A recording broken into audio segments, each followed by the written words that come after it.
इस वीडियो के माध्यम से हम विभिन्न संवैधानिक पदाधिकारियों के बारे में पढ़ेंगे, उनकी नियुक्ति, उनके वेतन भत्ते आदि के बारे में जानेंगे। तो पहला प्रश्न स्टार्ट होता है कि भारत के नियंत्रण तथा महालेखा परीक्षक की नियुक्ति कौन करता है। ऑप्शन है प्रधानमंत्री, राष्ट्रपति, वित्त मंत्री, लोकसभा। तो यहाँ पे उत्तर हो जाएगा राष्ट्रपति महालेखा परीक्षक की नियुक्ति करता है।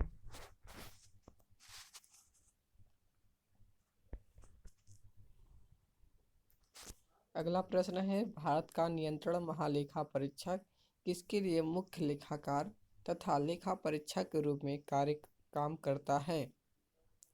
संघ सरकार के लिए, संघ सरकारों के लिए, संघ सरकार के लिए हो गया, राज्य सरकारों के लिए, संघ तथा राज्य सरकारों के लिए, न संघ सरकार के लिए और न ही राज्य सरकार के लिए। तो जो महालेखा परीक्षक होता है वो संघ तथा राज्य दोनों सरकारों के लिए कार्य करता है। तो यहाँ पे ऑप्शन सी तक करेक्ट हो जाएगा।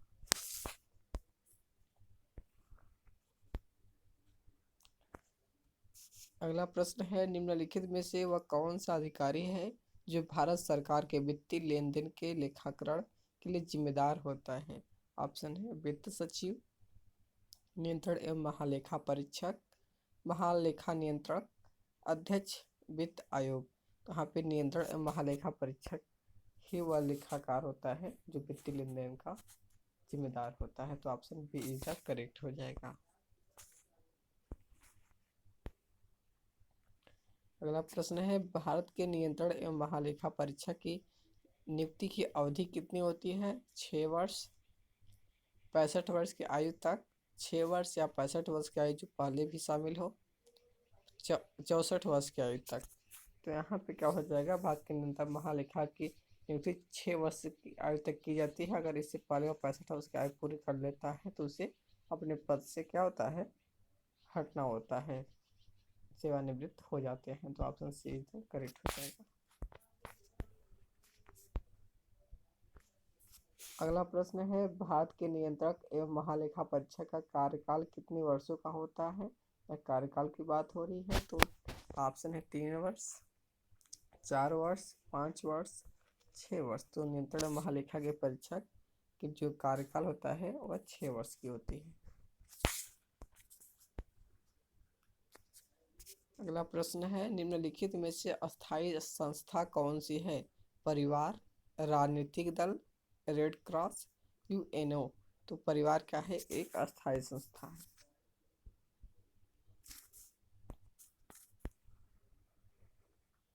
अगला प्रश्न है हर 5 वर्ष के बाद वित्त आयोग का गठन कौन करता है। ऑप्शन देख लेते हैं मंत्रिपरिषद, संसद, राष्ट्रपति, नियंत्रण एवं महालेखा परीक्षक। तो जो हर वर्ष वित्त आयोग का गठन कौन करता है, तो यहाँ पे हो जाएगा राष्ट्रपति। राष्ट्रपति ही वित्त आयोग का गठन करता है।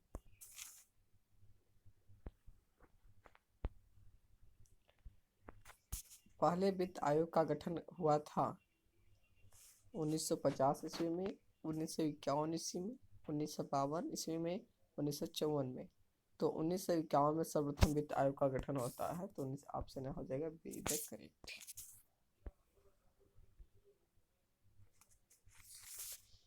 भारत के राष्ट्रपति द्वारा वित्त आयोग की नियुक्ति कितने वर्षों के बाद की जाती है। 4 वर्ष, 5 वर्ष, 6 वर्ष या उपयुक्त में से कोई नहीं। तो जो भारत के राष्ट्रपति द्वारा वित्त आयोग की नियुक्ति होती है 5 वर्षों के अंतराल के बाद की जाती है। तो यहाँ पे उत्तर हो जाएगा ऑप्शन बी द करेक्ट। अगला प्रश्न है वित्त आयोग क्या है।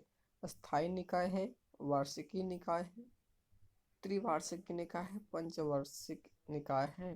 तो जो वित्त आयोग है उसकी नियुक्ति क्या होती है, 5 वर्ष के अंतराल पर होती है। तो यहाँ पे ऑप्शन क्या होगा, पंचवार्षिक निकाय है। तो यहाँ पे ऑप्शन डी करेक्ट हो जाएगा।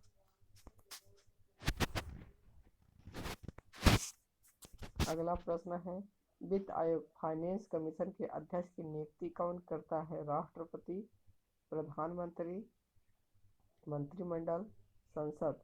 तो यहाँ पे ऑप्शन क्या हो जाएगा, option A is the correct होगा। राष्ट्रपति के द्वारा वित्त आयोग की नियुक्ति की जाती है।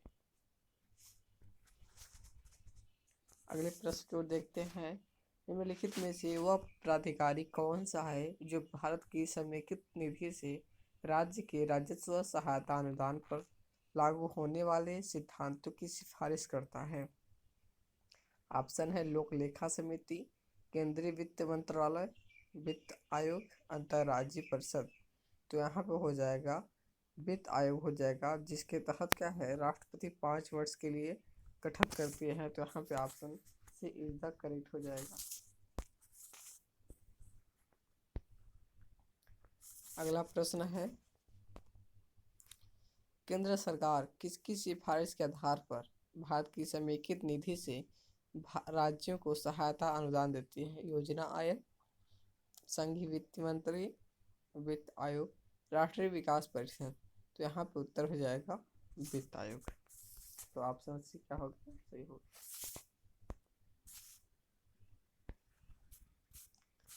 अगला प्रश्न है, सर्वोच्च न्यायालय, निर्वाचन आयोग, संघ लोक सेवा आयोग, नियंत्रण महालेखा परीक्षक का कार्यकाल जैसी संस्थाएं कार्यालय जिस संस्थाओं में एक लक्षण समान है वह क्या है? ए परामर्शदात्री संस्थाएं हैं,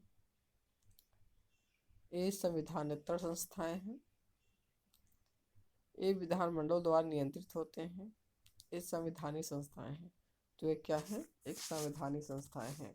क्योंकि सर्वोच्च न्यायालय अनुच्छेद 124 के द्वारा, निर्वाचन आयोग 324 के द्वारा, संघ लोक सेवा आयोग 315 के द्वारा, एवं महालेखा परीक्षक आर्टिकल 148 की व्याख्या जो है की व्यवस्था भारतीय संविधान में है।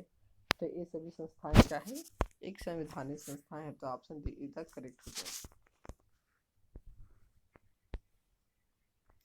अगला प्रश्न है, केंद्रीय सरकार का उच्चतम सिविल अधिकारी कौन होता है? महान्यायवादी, मंत्रिमंडल सचिव, गृह सचिव, प्रधानमंत्री का प्रमुख सचिव।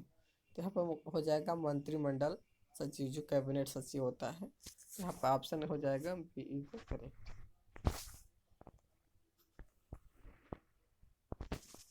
देश में पंचवर्षीय योजनाओं का अनुमोदन करने वाला सर्वोच्च निकाय कौन सा है? योजना समिति, केंद्रीय मंत्रिमंडल, संसद, राष्ट्रीय विकास परिषद। यहाँ पे राष्ट्रीय विकास परिषद क्या है, पंचवर्षीय योजनाओं का अनुमोदन करता है। तो यहाँ पे उत्तर हो जाएगा option D is the correct.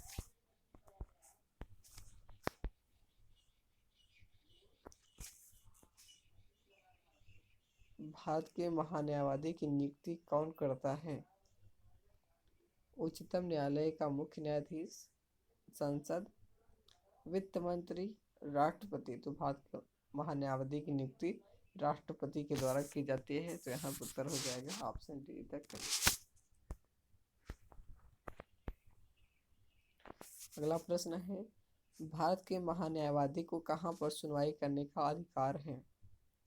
उच्चतम न्यायालय, कोई भी उच्च न्यायालय, कोई भी सेशन न्यायालय, भारत कोई भी विधि न्यायालय। तो भारत कोई भी विधि न्यायालय होगा तो उसमें भारत का जो महान्यायवादी सुनवाई करने का उसको अधिकार है। तो option D is the correct रहेगा।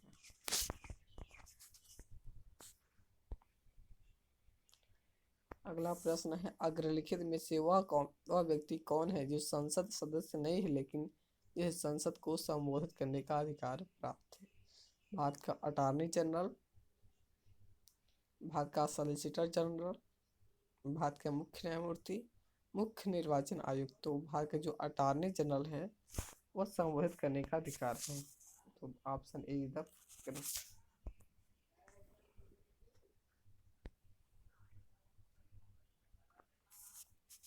संसद में अपनी राय देने के लिए किस अधिकारी को आमंत्रित किया जा सकता है? भारत का महान्यायवादी, भारत का मुख्य न्यायमूर्ति, भारत का मुख्य चुनाव आयुक्त, भारत का नियंत्रक एवं महालेखा परीक्षक। तो क्या है, भारत में संसद में राय देने के लिए भारत के महान्यायवादी को आमंत्रित किया जा सकता है। तो ऑप्शन ए तक करेक्ट हो गया। भारत का महान्यायाधिकर्ता कौन है, यानी सॉलिसिटर जनरल कौन है? अशोक देसाई, हरीश साल्वे, इन संतोष हेगड़े, एस बी जयसिंघानिया। तो हरीश साल्वे यहाँ पे हो जाएगा सॉलिसिटर जनरल।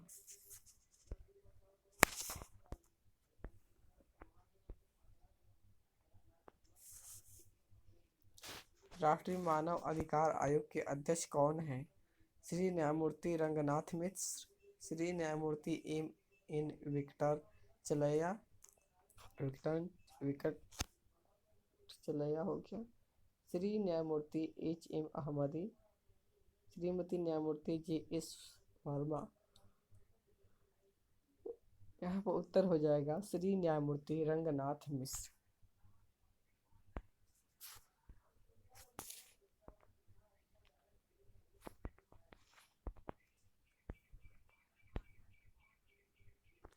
कौन सा आयोग संवैधानिक उपबंधों द्वारा स्थापित नहीं है? वित्त आयोग, योजना आयोग, संघ लोक सेवा आयोग, चुनाव आयोग। तो यह क्या है? संवैधानिक उपबंधों द्वारा स्थापित नहीं है योजना आयोग, इसे बाद में गठित किया गया था। तो यहाँ उत्तर हो जाएगा option B is the correct. तो क्या है? यह गैर संवैधानिक संस्था थी।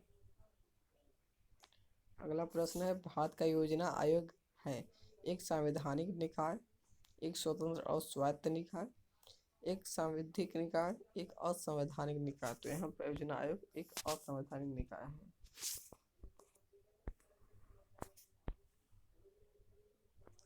योजना आयोग की स्थापना किस वर्ष की गई थी? 1950, 1951, 1952, 1949। तो योजना आयोग अस्तित्व में कब आया था? 1950 में।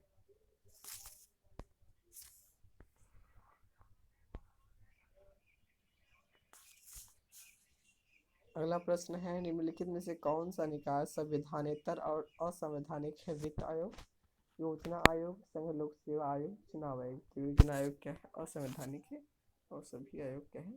संस्थाएं संवैधानिक है। वित्त आयोग भी संवैधानिक है, संघ लोक सेवा आयोग और चुनाव आयोग भी संवैधानिक संस्था है। अगला प्रश्न है, संघ लोक सेवा आयोग के सदस्यों की पद का कार्यकाल होता है 3 वर्ष या 58 वर्ष की आयु प्राप्त करने तक, 5 वर्ष या 60 वर्ष की आयु प्राप्त करने तक, 6 वर्ष या 65 वर्ष की आयु प्राप्त करने तक, 6 वर्ष। तो 6 वर्ष या 65 वर्ष की आयु प्राप्त करने तक ही संघ लोक सेवा आयोग के सदस्य अपने पद पर जा सकते हैं। तो यहाँ पे option C is the correct हो जाएगा।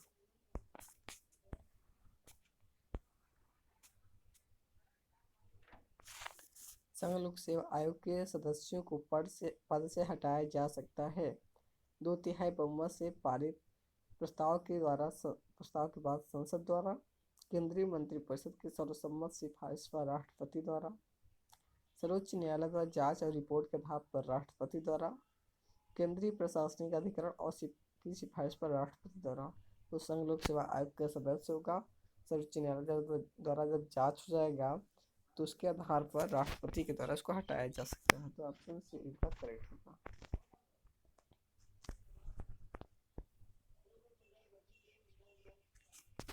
संघ लोक सेवा आयोग के किसी सदस्य को हटाया जा सकता है? राष्ट्रपति द्वारा, प्रधानमंत्री द्वारा, उच्चतम न्यायालय के मुख्य न्यायाधीश द्वारा, संघ लोक सेवा आयोग के अध्यक्ष द्वारा। तो यहाँ पे ऑप्शन क्या होगा? राष्ट्रपति द्वारा।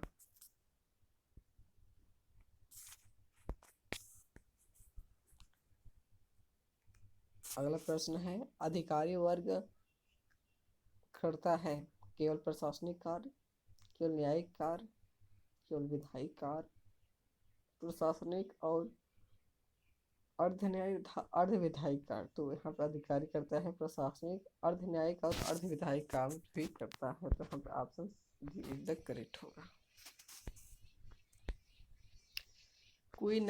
कोई नई अखिल भारतीय सेवा किस प्रकार शुरू की जाती है? संविधान में संशोधन करके, कार्यपालक आदेश द्वारा, संविधान की धारा 312 के अंतर्गत संकल्प पारित करके, कानून द्वारा। तो यहाँ पे ऑप्शन सी इधर करेक्ट हो जाएगा, 312 के अंतर्गत संकल्प पारित करके।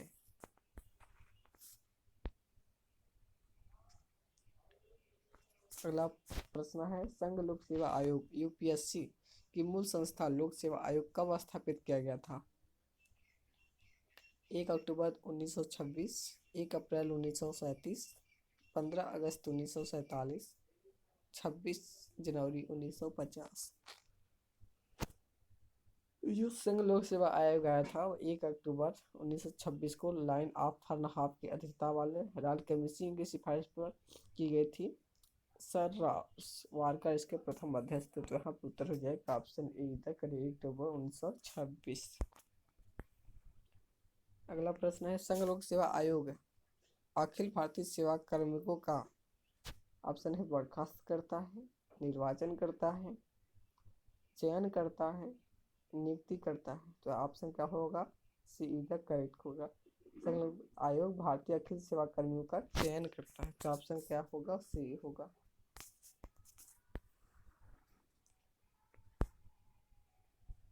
अगला प्रश्न है निम्नलिखित में से कौन सी अखिल भारतीय सेवा नहीं है? भारतीय प्रशासनिक सेवा, भारतीय पुलिस सेवा, भारतीय विदेश सेवा, भारतीय वन सेवा। तो जो भारतीय विदेश सेवा है ये अखिल भारतीय सेवा नहीं बल्कि फौजियन सेवा है। तो यहाँ पर उत्तर हो जाएगा इसका सी तक हो जाएगा।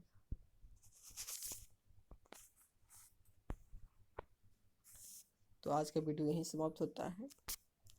ये हमने जो संवैधानिक संस्थाएं थी उसके बारे में हमने यहाँ पे जो उनसे MCQ था हमने उसको देखा जो विभिन्न एग्जाम में पूछा गया क्वेश्चन था।